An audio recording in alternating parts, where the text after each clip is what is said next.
Prezados amigos e amigas, que Jesus nos abençoe a todos e nos conserve em sua paz e neste mesmo clima de fraternidade e de alegria espirituais profunda que nós aqui sentimos. É uma imensa alegria para nós podermos ver assim a casa repleta, tantos corações que temos conhecido pelo caminho, aqui nas atividades na casa, outros que temos a oportunidade de aqui conhecer, sem falarmos, é claro, da Assembleia Espiritual, que certamente aos que podem ver, deverá estar ainda mais fascinante e inspiradora para todos nós. É uma alegria ver uma casa assim, preparando-se, preparada, sempre aberta a receber os corações, que aqui vem buscar, acima de tudo, a Jesus, a sua mensagem, explicada e desenvolvida pelas luzes do Consolador. Gerações que aqui se reúnem, como foi mencionado, temos aqui um coração com quase a mesma idade que a nossa casa. Temos, por outro lado, o Timóteo com menos de 2 anos, talvez aqui os dois extremos, e entre esses dois extremos, as gerações que se reúnem, as gerações que se unem para darem continuidade a esse que é um trabalho já agora secular.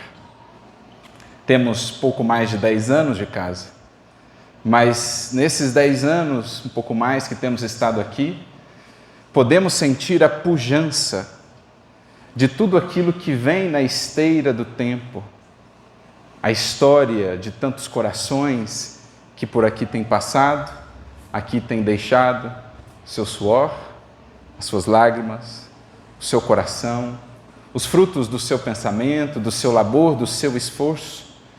Tudo isso vai como que crescendo no tempo, se avolumando, como que o manancial que começa diminuto, logo forma um regato, e ao regato vão se unindo outras fontes de água, o regato vai se avolumando, vai se tornando daqui a pouco um rio caudaloso, o rio que vai percorrendo a história, que vai percorrendo a esteira do tempo e que nos toma de roldão, nos dando o impulso para seguirmos agora nessa mesma jornada, regatos que somos, unidos ao rio de uma casa espírita, unidos ao grande rio da humanidade, e esse rio unido a outros tantos rios, que todos buscam desaguar na mesma destinação. O grande mar, o infinito oceano de Deus. É isso que nós, de alguma maneira, podemos sentir aqui. Toda essa história que nos alcança. Um século, meus amigos. Há um século, Leon Denis ainda estava encarnado. Desencarnaria um pouco mais à frente, em 1927. Há um século, Caibá Schutel ainda percorria essas regiões, passando aqui por São Carlos. Temos, inclusive, registros dele nesta cidade. 2 corações que lembramos dentre tantos outros, a nos mostrar o que vem sendo a história do Espiritismo neste um século. Ainda assim, dizem-nos os Espíritos em O Livro dos Espíritos, para nós, um século é um relâmpago na eternidade. Para eles, os que vêm de mais alto, os que já estão assim um pouco libertos, ou pelo menos mais libertos do domínio do tempo, mas aos que estamos aqui ainda sujeitos ao tempo, o quanto este século não estará preenchido de histórias, de testemunhos, de transformações, de lágrimas, de laços que aqui se formaram, de lembranças inapagáveis, imperecíveis, no registro do Espírito, tesouros da alma, que não haverão de perdê-los aqueles que os ajuntaram aqui, dentro daquela proposta que Jesus já nos trazia: ajuntai para vós tesouros no céu. E é o que uma casa espírita se propõe a ser, um reduto onde o Espírito possa se enriquecer daquilo que realmente permanece, há de permanecer com Ele por toda a eternidade.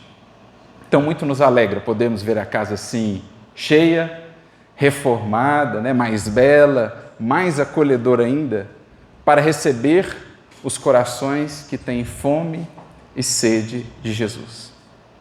Mas nem sempre foi tão simples assim a reunião dos seguidores do Divino Mestre.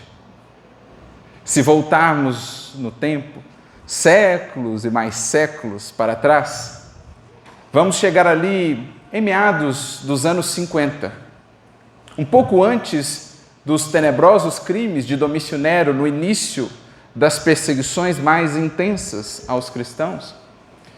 E vamos notar com Emmanuel, em suas descrições, na sua própria biografia, que já naqueles tempos a atmosfera para os cristãos, na cidade de Roma principalmente, mas também em outras regiões, já era uma atmosfera de tensões, de angústias e de desafios.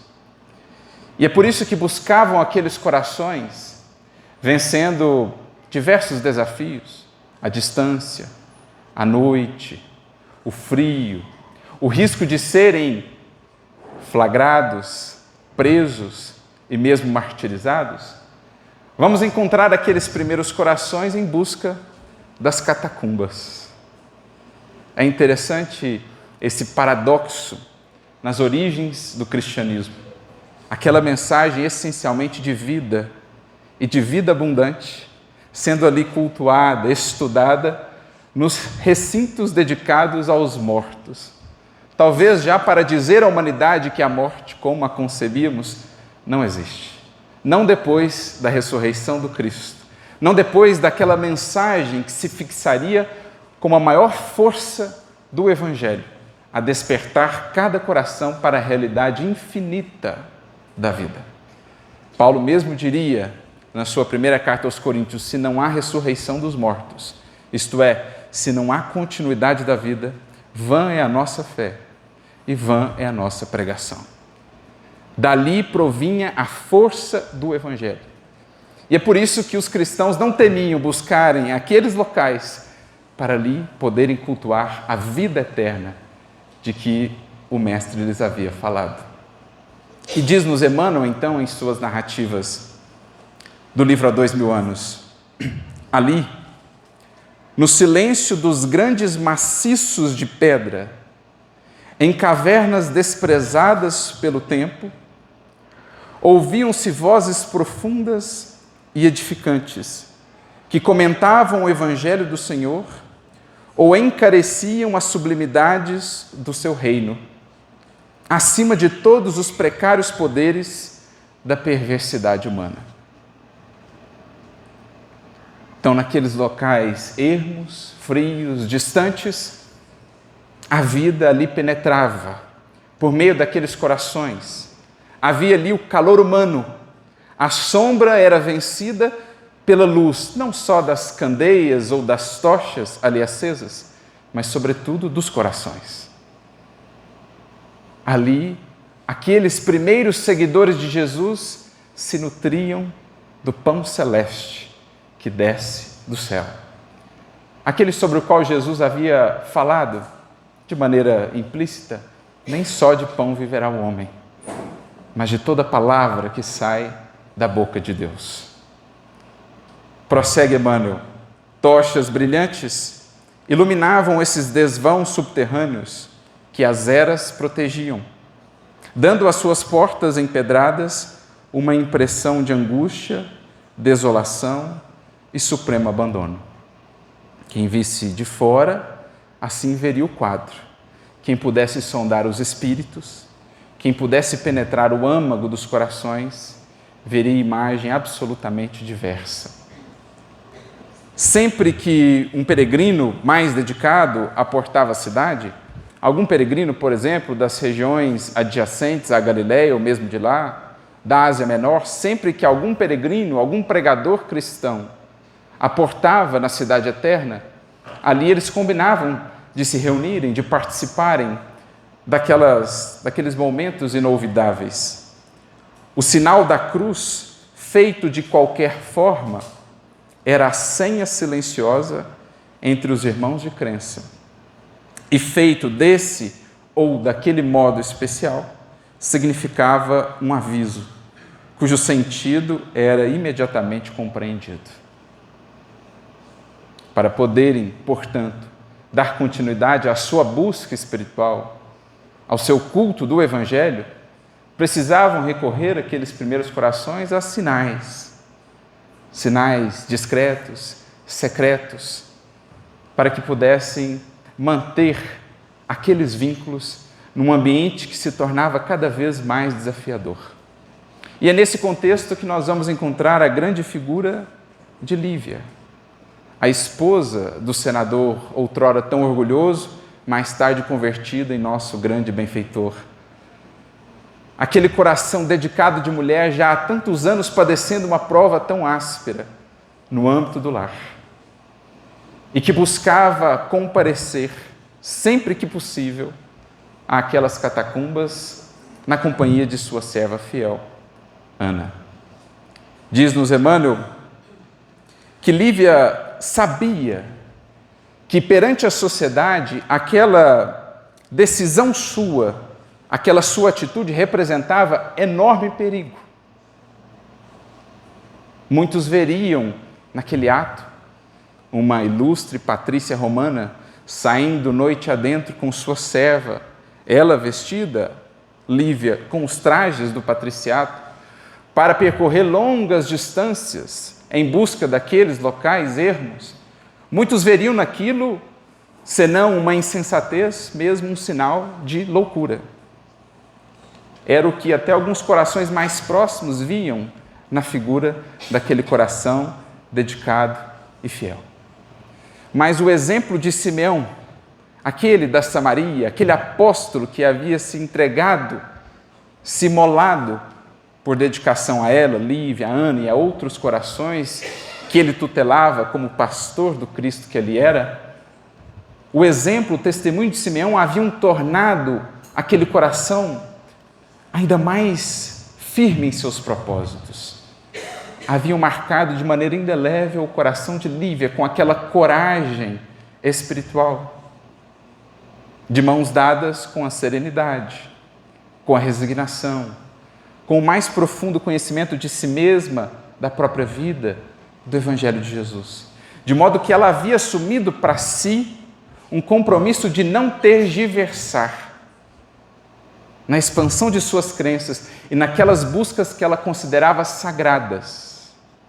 Porque naqueles recantos distantes, em meio à noite, a simbolizar também a noite de provações que ela vivia, ali ela encontrava a presença do Divino Mestre, que lhe dulcificava as úlceras do coração, rasgado, retalhado pelas provações difíceis no âmbito da família. Por isso ela fazia questão de ali estar presente, aquelas reuniões, vencendo todos os desafios, a sua casta social, a incompreensão do marido, a incompreensão mesmo de amigas mais próximas. Muitos a consideravam já dementada, tal a fidelidade ou a disposição com que ela se entregava àquela crença estranha que igualava escravos e patrícios, que igualava romanos e judeus. Ela vencia todos aqueles empecilhos para encontrar-se com os seus amigos, com seus companheiros de ideal. Não importasse aonde, no contexto, eram as catacumbas onde podiam se encontrar. E como sabemos, ali ela haveria de encontrar, mais adiante, a prisão e, posteriormente, o martírio. A história de Lívia é a história de muitos desses primeiros cristãos, desses primeiros corações. E o que mais nos faz meditar quando olhamos para um quadro como esse aqui descrito por Emmanuel, é o que levava esses corações a, apesar de todos esses empecilhos, quererem estar juntos. Porque a gente fica a pensar, cada um poderia professar a sua fé em Jesus apenas no âmbito do seu lar. Seria tão mais fácil, seria tão mais cômodo, seria tão menos arriscado àqueles corações simplesmente, internamente, seguirem professando a sua fé em Cristo, como adeptos de Jesus, ainda que externamente o negassem ou ocultassem essa crença. No entanto, aqueles corações faziam questão de estarem juntos. Isso, naturalmente, há de nos levar a profundas reflexões. O que há de tão especial? O que há de tão especial por detrás de uma reunião em nome do Cristo que os levava a cogitar até mesmo a possibilidade de serem presos, torturados e desencarnarem para poder gozar daqueles momentos junto a corações amigos, em busca do Divino Mestre? O que há de tão especial no reunir-se em nome do Cristo? Porque esse verbo tem feito parte da história do Evangelho desde os primórdios, desde sempre. Emmanuel tem uma mensagem muito interessante no livro Trilha de Luz, capítulo de número 9, intitulada justamente Reunamo-nos, o verbo no imperativo. E os imperativos do Evangelho, ou os imperativos que Emmanuel nos traz, em geral, eles representam imperativos conscienciais para o espírito à medida que ele amadurece, que ele entende melhor a vida, os seus deveres para com a vida, para com a lei divina. E Emmanuel diz assim: a reunião dos companheiros de ideal e de luta sempre foi um traço fundamental do Evangelho. Reuniu-se Jesus aos discípulos e nasceu a boa nova para a redenção das almas. Reuniam-se os discípulos nas catacumbas da oração e da esperança, e a solidariedade lhes traçou um caminho heróico à vitória da fé. E naturalmente que esse mesmo espírito, este mesmo traço fundamental, alcança-nos ainda hoje, os que elaboramos na seara do Evangelho redivivo, do cristianismo restaurado, porque não é outra a essência do Espiritismo, conforme Kardec nos ensina, também os espíritos que vieram em colaboração a ele e, na sequência, através de outros médiuns. É um mesmo fio condutor que liga a casa espírita hoje, como o Tassiro bem frisou, àquelas primeiras comunidades, àquelas primeiras reuniões. Por isso, nesta mensagem, Emmanuel acrescentará também, assim o Espiritismo, que hoje revive Jesus entre os homens, não prescindirá deste culto à fraternidade. Emmanuel traz-nos, talvez, uma primeira pista para entendermos o que havia de tão especial, que levava aqueles corações a vencerem todos aqueles obstáculos, a estarem dispostos até mesmo a morrer, mas não abrindo mão de estarem juntos. E quem nos dará a resposta com uma explicação, como lhe é característica, né? A maneira de escrever, a maneira de explicar, com uma explicação tão lúcida e profunda, é o próprio codificador, também do Cristo um apóstolo. Não é Kardec só um grande gênio intelectual, uma razão luminosa, uma inteligência impressionante. Lembremos que é Kardec também, acima de tudo, um grande apóstolo do Senhor, por ele escolhido a dedo para dar continuidade a essa obra, para resgatar toda a pujança dessa mensagem que de alguma maneira ao longo dos séculos foi sendo encoberta por escombros, por nós mesmos adicionados, foi sendo velada pelos nossos interesses ou mesmo pela nossa ignorância, mas que com o Espiritismo volta a resplandecer para nós e para os séculos, porque é uma mensagem, como prometido a respeito do Consolador, que há de permanecer para nós ou conosco para sempre. Kardec, portanto, tem um artigo, um dos mais belos e mais completos que ele traz na Revista Espírita, Neste caso, na Revista Espírita, de dezembro de 1868, ou seja, pouco antes dele retornar ao mundo espiritual.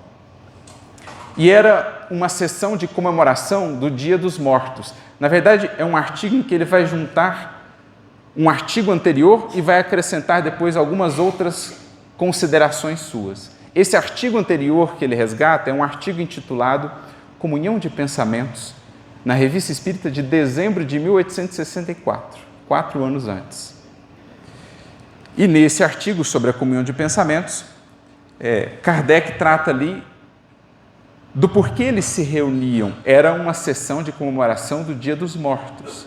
Kardec, juntamente com os demais membros da Sociedade Parisiense de Estudos Espíritas e outros, que faziam parte daquele início ali do Espiritismo, especialmente em Paris, haviam se reunido para fazerem uma homenagem aos desencarnados, aos espíritos. E aí, para explicar o porquê daquela reunião, Kardec traz esse artigo muito interessante sobre a comunhão de pensamentos, que ele vai resgatar depois, lá à frente, em dezembro de 1868, trazendo algumas considerações adicionais. Por quê? Nesse novo artigo, ele vai tratar de que assunto? Ele vai dar o seguinte título ao artigo: O Espiritismo é uma religião? É o título do artigo. É uma das abordagens assim mais lúcidas e marcantes do codificador. Fica a sugestão a todos aqueles que ainda não puderam lê-lo. E ele inicia o artigo com um versículo do Evangelho, mais ou menos nos moldes do que Emmanuel faria mais tarde. Também o que ele fez, de certo modo, em o Evangelho segundo o Espiritismo. Põe o versículo, depois vem toda uma explicação, um desdobramento com auxílio das luzes que o Espiritismo nos traz. Mateus 18, 20. É o versículo que Kardec seleciona, que por si só já seria a chave de todo o entendimento mais essencial para nós, mas que Kardec faz questão de desdobrar. É a fala de Jesus quando diz: onde 2 ou mais estiverem reunidos em meu nome, eu estarei entre eles.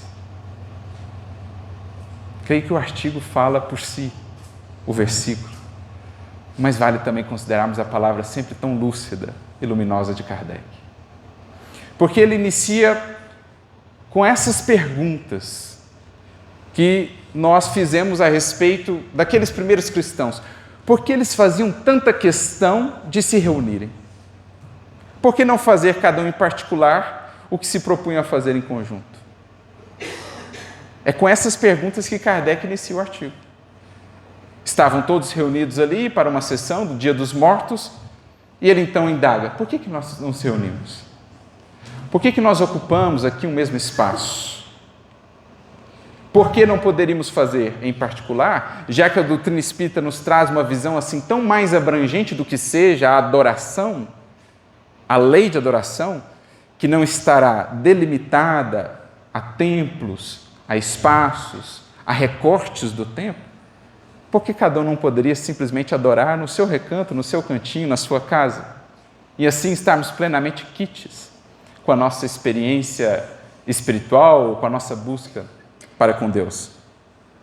E é essas perguntas que ele vai se propor então a responder ao longo do artigo.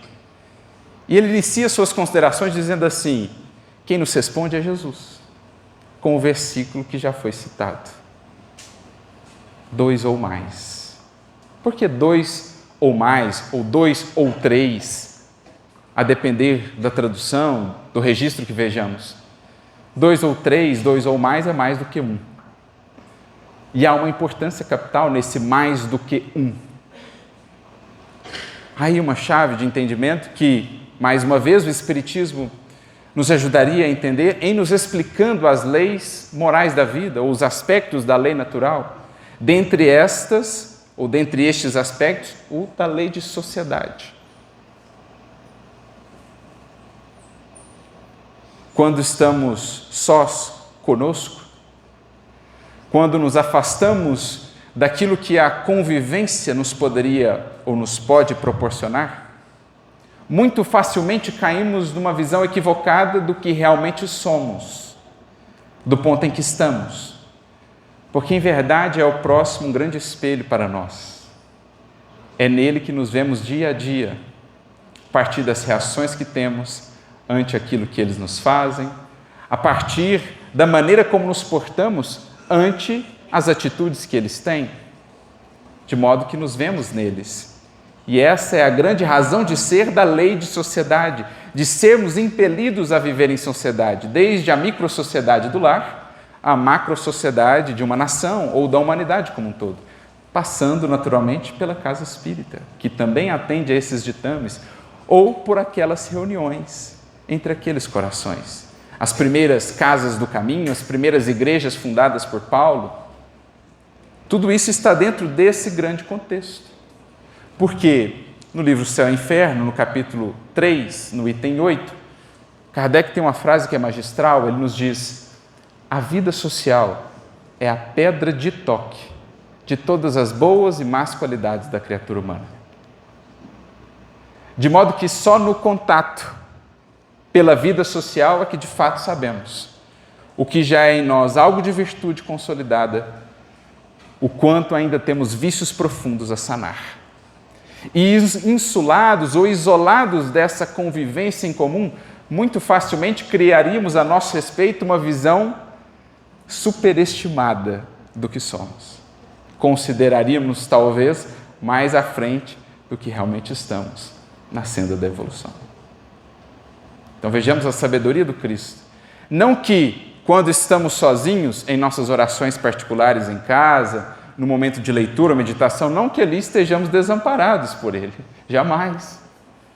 Mas Jesus quis fazer questão de frisar a importância da reunião, de nos reunirmos, por aquilo que isso nos pode proporcionar. E mais, Kardec vai trabalhar esse conceito, então, que dá título ao outro artigo, comunhão de pensamentos, dizendo que está aí a chave para o entendimento do porquê nos reunirmos. Porque no somatório de vibrações, de pensamentos, de esforços de cada um, as possibilidades de crescimento mútuo e coletivo se amplificam. Nos fortalecemos uns aos outros, nos amparamos mutuamente por meio justamente dessa comunhão de pensamentos que nasce desses encontros.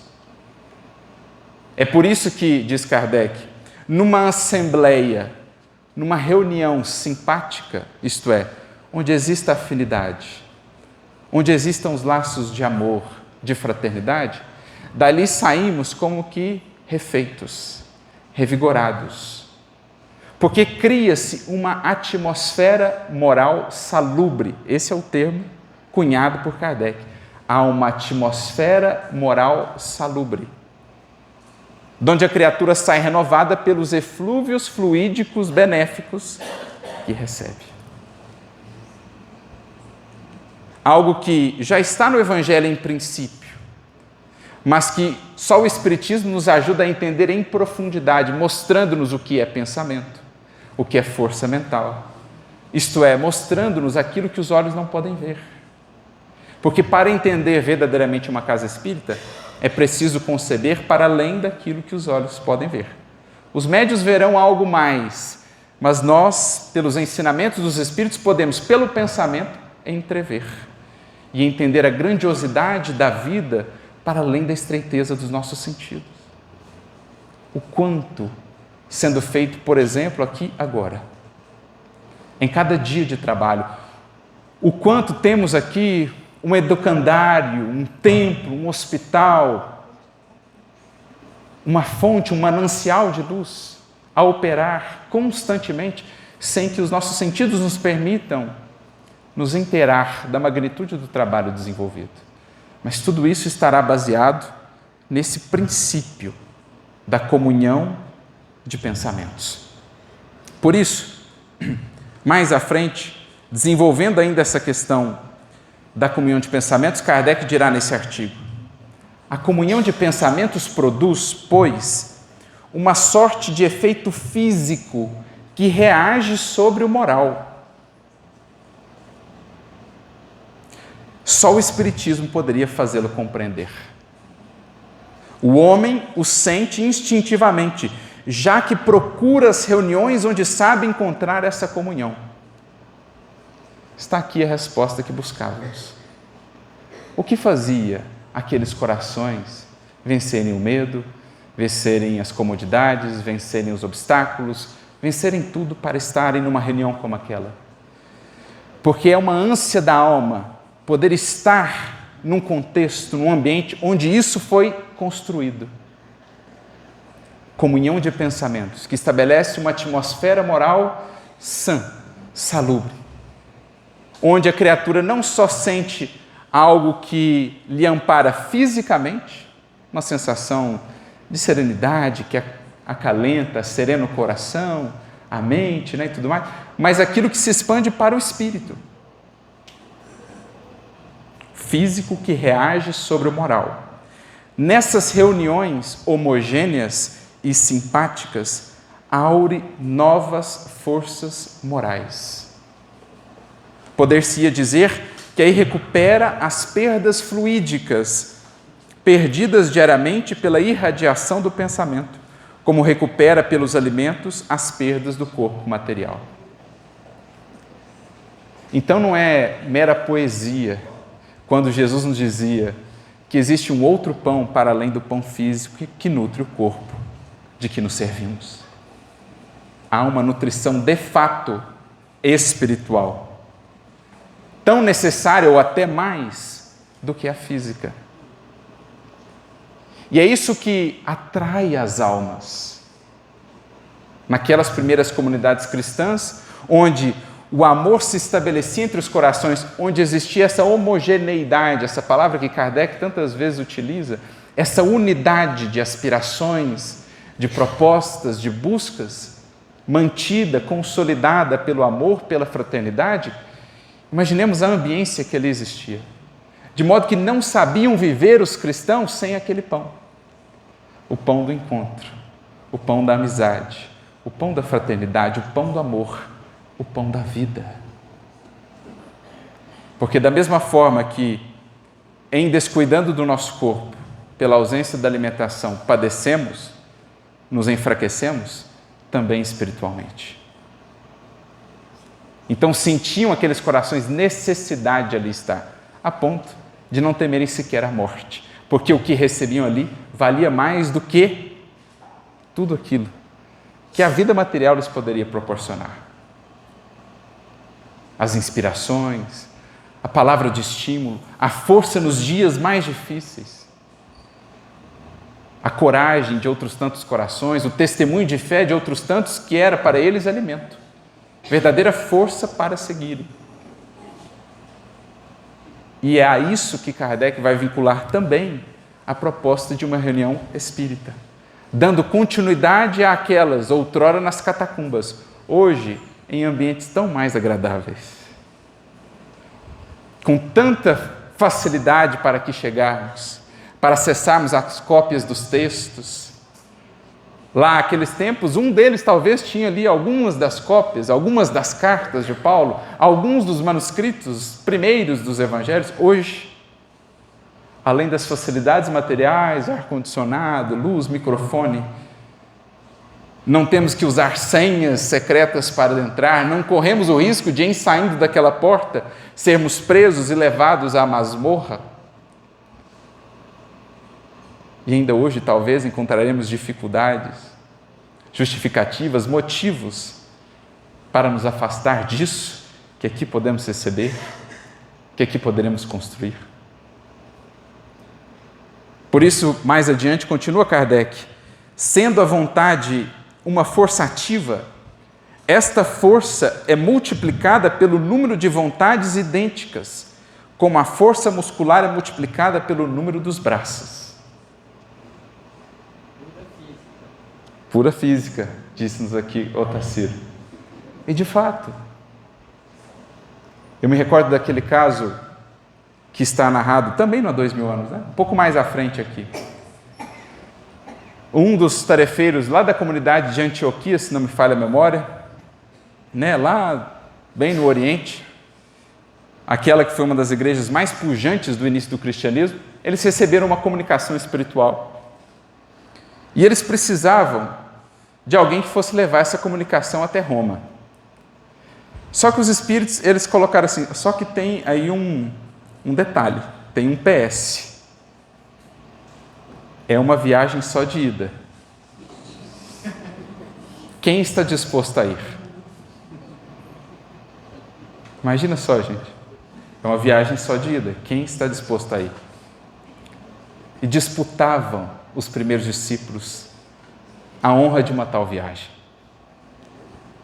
Então, João de Cleófas assume para si a tarefa. Fala, eu levo a epístola.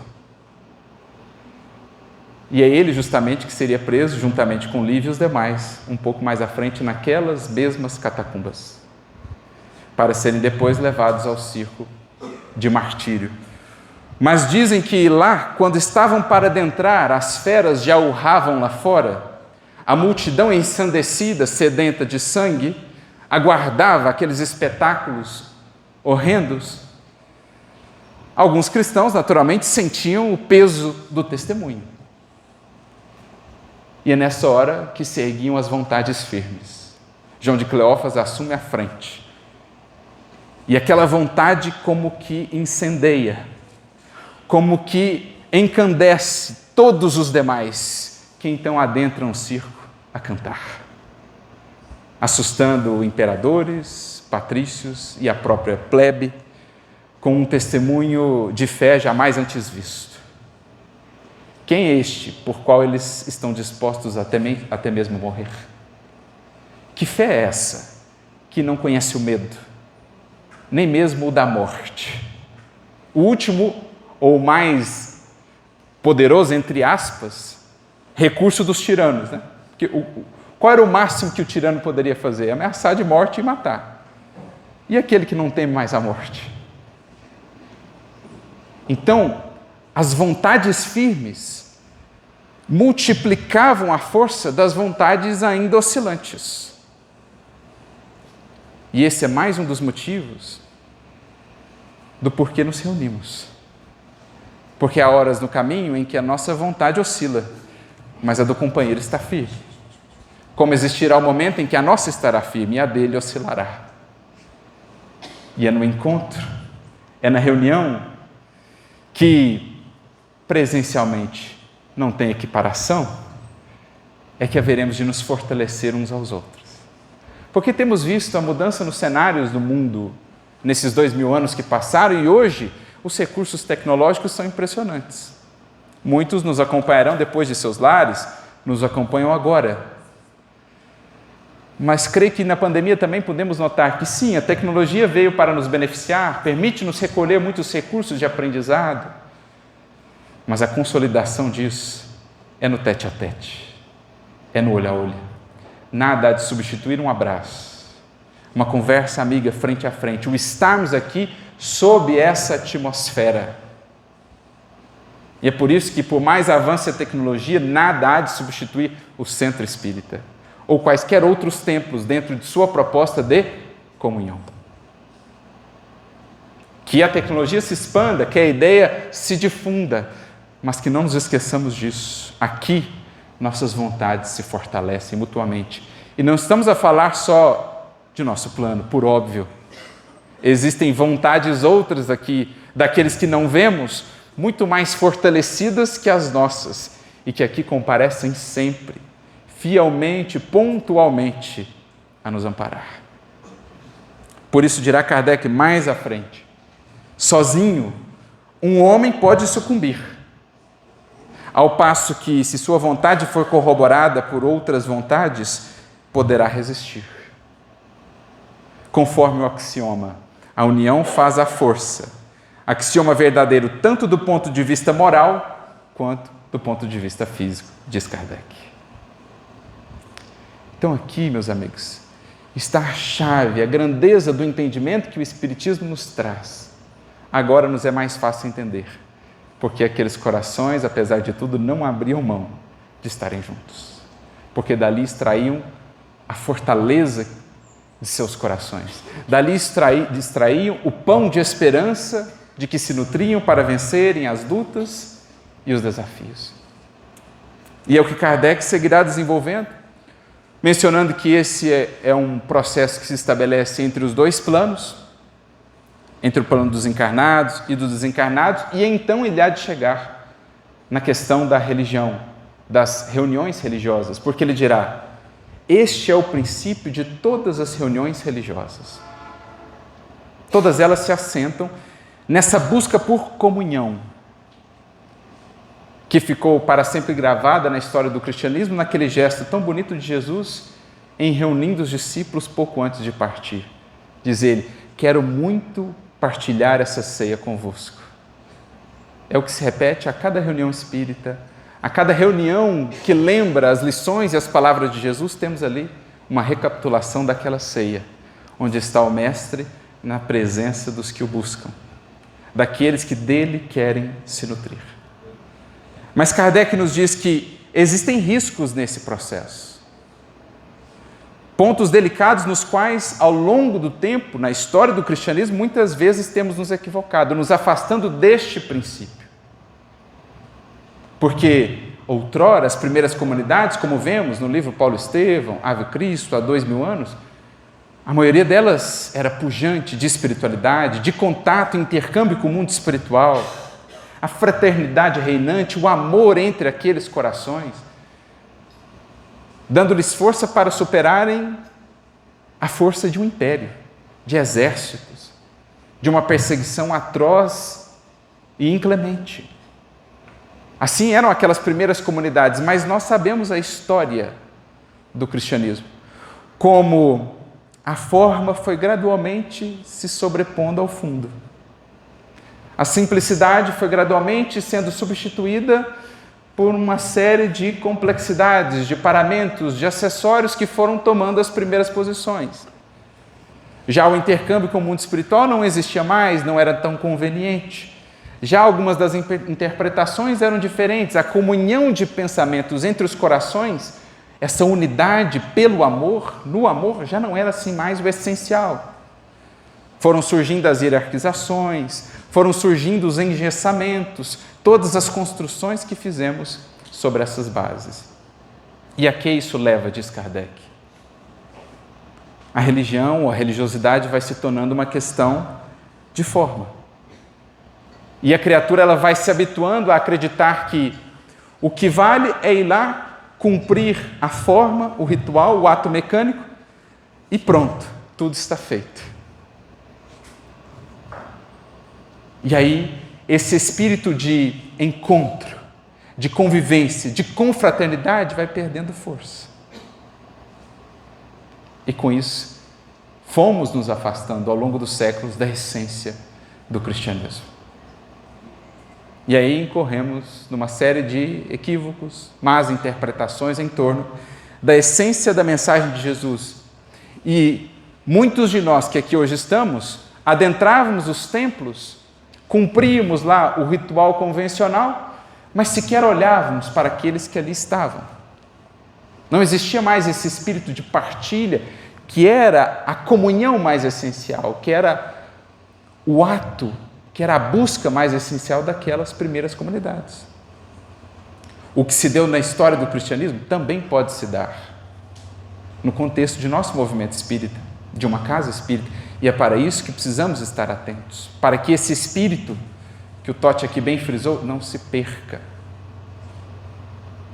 Para que a nossa vinda à casa espírita não seja chegar alguns minutos antes, fazer o trabalho e sair alguns minutos depois, sem sequer termos o momento de conversarmos, de vermos como está o irmão, de sondarmos as suas dores, de realmente partilharmos esse pão que desde o princípio reunia os discípulos do Mestre. Por isso Kardec, mais à frente, nos alerta para um risco. Risco esse que, depois da pandemia, foi, de alguma maneira, amplificado. E precisamos estar atentos. Diz-nos Kardec, o isolamento religioso, assim como o isolamento social, conduz ao egoísmo. Então, respondendo à pergunta inicial de Kardec, por que a gente não pode viver o Espiritismo só no âmbito do lar? Só assistindo palestras no YouTube e lendo livros em nossas casas? Por que precisamos ainda do centro espírita, nessa era tecnológica? Porque nós precisamos de reunião, meus amigos. Porque nada substitui um abraço, nada substitui o olho no olho, nada substitui essa atmosfera que aqui se estabelece. Também nada substitui os desafios que aqui teremos e as disciplinas que a casa espírita propõe. Faça chuva ou faça sol, aqui estamos. Gente, olhemos para os exemplos que nos foram dados. Divaldo desencarnou recentemente. Quantos anos de mediunidade? Chico, mais de 70 anos de mediunidade. E o Chico, temos até aqueles vídeos, né? O Chico chegando assim, amparado, lá no grupo espírita da prece, mas ele fazia questão de estar ali. Porque o Chico entendeu esse espírito, o mais importante de uma casa espírita. Ele chegava até a dizer, a brincar, que o centro espírita deveria abrir todo dia, porque é um hospital.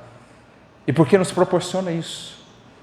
As alegrias do encontro, da reunião, esse movimento de fortalecimento mútuo, mas também os desafios, como o Tarsilo frisou, que não devem ser tomados por nós como motivos para nos afastarmos ante as primeiras lutas mais ingentes.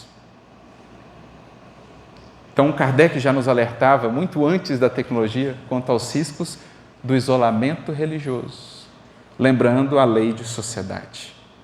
Que alguns homens sejam bastante fortes por si mesmos, largamente dotados pelo coração, para que sua fé e caridade não necessitem ser revigoradas num foco comum. É possível.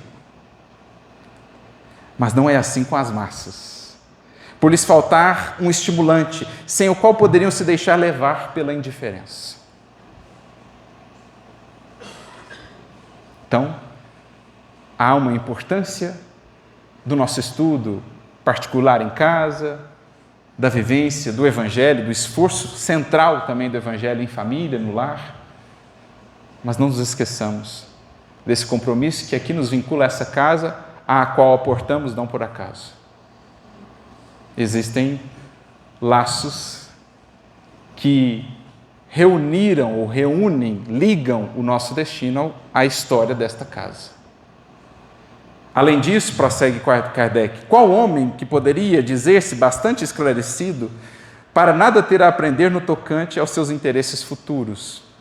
Bastante perfeito para abrir mão dos conselhos da vida presente? Será sempre capaz de instruir-se por si mesmo? Não precisará ouvir uma outra opinião, uma outra perspectiva da importância dos grupos de estudo na casa? Não, a maioria necessita de ensinamentos diretos em matéria de religião, de moral, como em matéria de ciência. E prossegue ele dizendo, é certo que essa reunião poderia se dar em qualquer lugar, sob a abóbada do céu ou sob um templo, mas por que não temos um local específico de reunião se os temos para as questões do mundo? Por que não os temos para as questões dos céus? Essa era a visão, portanto, de Kardec a respeito do papel de uma casa espírita, de uma reunião espírita, ao que ele vai culminar mais à frente, dizendo, o laço, portanto, estabelecido por uma religião, seja qual for o seu objetivo, é, pois, essencialmente moral, que liga os corações, porque Kardec ele vai associar a palavra religião no sentido mais amplo e profundo a essa ideia de ligação, conexão, tanto a Deus como ao próximo. Então, liga os corações, identifica os pensamentos e as aspirações, não somente o fato de compromissos materiais que se rompem à vontade, ou uma realização de fórmulas que mais falam aos olhos do que ao coração. Aqui nós temos o cerne da visão de Kardec. Vamos tentar traduzir em outras palavras. Qual que é a finalidade maior da casa espírita? Não é ser simplesmente um espaço onde comparecemos para cumprir fórmulas e rituais. Vou, faço o trabalho, dali saio, como quem sequer conectou-se com a ambiência da casa. Vou por mera obrigação. Não é também a casa espírita, na visão de Kardec, um local onde se estabelecem apenas compromissos materiais que, diz ele, se rompem à vontade.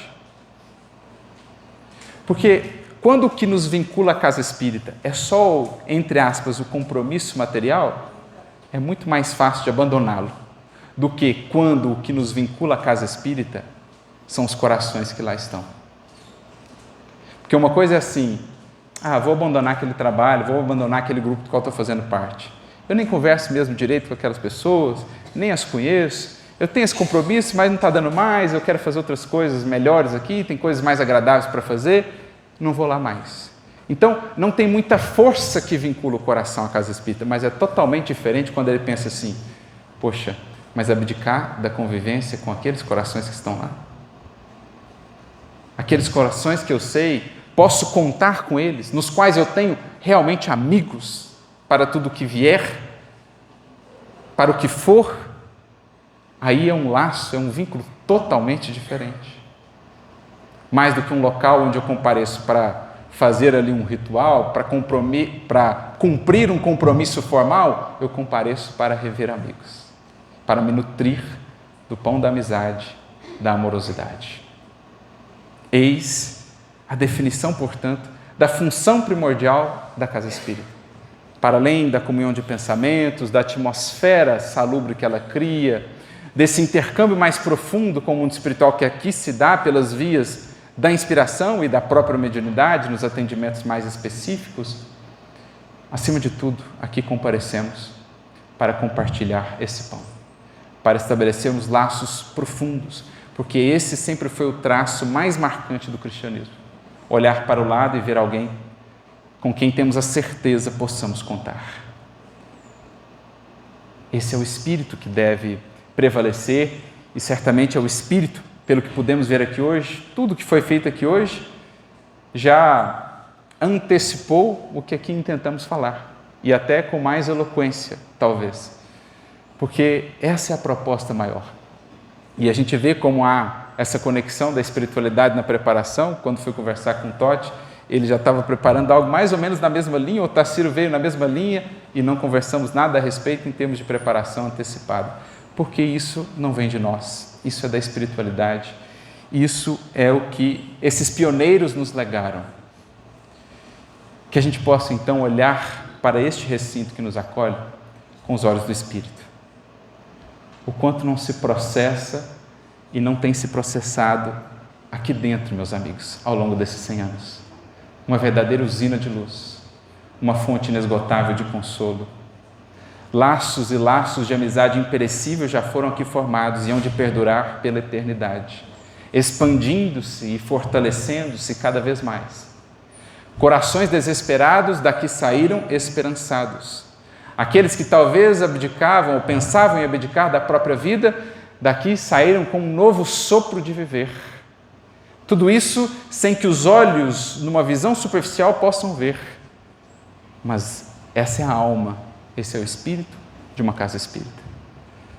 E nestes tempos do mundo moderno, de tantas distrações, de tantas coisas chamativas lá fora, que seriam mais cômodas, mais agradáveis, que possamos fazer de fato pela comunhão, no amor e na fraternidade, aqui um ambiente tão agradável que se sobreporá a todos os arrastamentos e convites lá de fora, de modo que as criaturas queiram mais estar aqui do que, por exemplo, na comodidade do seu lar apenas a contemplar o conteúdo, a informação que é transmitida.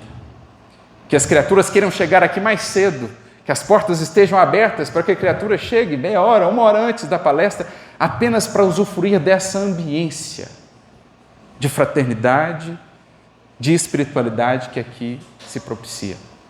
Que a nossa casa seja marcada por cada vez mais encontros, cada vez mais arte, cada vez mais gerações, cada vez mais estudo, como tem sido, cada vez mais fraternidade, cada vez mais amizade, cada vez mais a presença viva de Jesus. Porque não é a casa espírita, senão a continuação, a extensão daquilo que passou pela casa do caminho, pelas catacumbas e que agora volta à terra de maneira ainda mais luminosa, porque expandida pela compreensão espiritual da vida que o Espiritismo nos traz, a bafejar as criaturas nos dois planos da vida. Aqui se estudam as leis do destino, as leis da vida. Lá fora temos escolas, universidades que formarão, acima de tudo, o cidadão no mundo. Mas aqui o ser adentra para receber o seu título de cidadania cósmica e universal.